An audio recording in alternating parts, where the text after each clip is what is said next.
I think we can be honest with each other. There's no feeling quite like being on the receiving end of an audience's praise. It can be intoxicating. All of us want the approval of others. The only real question is whose ultimate approval are we seeking? I'm Michael Quinn Sullivan with a reflection on life and liberty.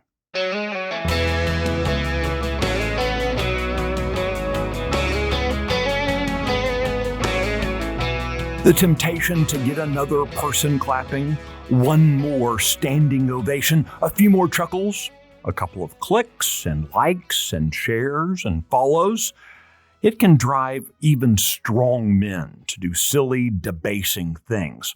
Just consider the stunts local TV and radio personalities will perform during ratings week. But none of this is new. It's why, after spending 40 days alone in the wilderness, Jesus was offered the chance to receive the admiration and acclaim of thousands through a flashy performance.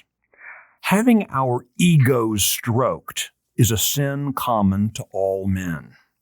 In the Gospel of Matthew, we find that the tempter took Jesus to the top of the pinnacle of the temple and urged him to jump off. Satan then cited a couple of passages from Psalm 91. For he will command his angels concerning you to guard you in all your ways. They will lift you up in their hands so that you will not strike your foot against a stone. That alone is a pretty cool thought, but we have to understand the deeper cut. In the popular culture of the time, there was a belief that the conquering warrior Messiah would make himself known by floating to the ground at the temple with angels around him. Jesus would have been aware of that messianic caricature. He therefore had to have known how the crowds in Jerusalem would have reacted if they saw him floating to the ground aided by angels. In succumbing to the temptation, Jesus would have used his divine power for his exaltation. Now, he knew that exaltation was coming, but not then, and not like that. Jesus would have none of it.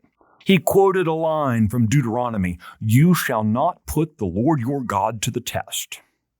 Yet, for us, consider just how often we allow our soul to be tested as we seek the applause of men.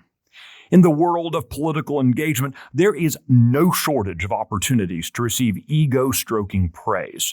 Most politicians go bad not because they're bribed or bullied, as many would want us to believe, but because they get addicted to adoration. I've seen this time and again. The cheerleading squad of lobbyists and advisors turn an otherwise right-thinking legislator inside out. First, they tell them how smart they are. Then they suggest that only a smart man would be able to see the principled wisdom of doing that which they know to be wrong. This is followed by loud cheers when the politician does the wrong thing. Selling out starts not with money, but praise. The cash comes after the fact to, reaffirm the deal. The Apostle Paul understood this temptation. In his letter to the Galatians, he wrote, "For am I now seeking the approval of man or of God? Or am I trying to please man? For if I were still trying to please man, I would not be a servant of Christ." We should look to Jesus. He sought the approval of the Father, not the masses who might cheer a raucous display of divinity. As the citizen leaders of our self-governing republic, we need to set aside the temptation to be applauded in the here and now. Our desire should not be for the faint praise of men, but the loving embrace of God.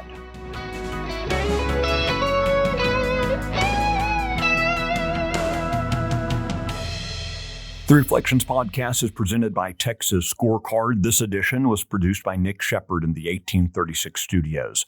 If you like today's reflection, be sure to rate it, leave a review, and recommend it to your friends. I'm Michael Quinn Sullivan. Thanks for listening.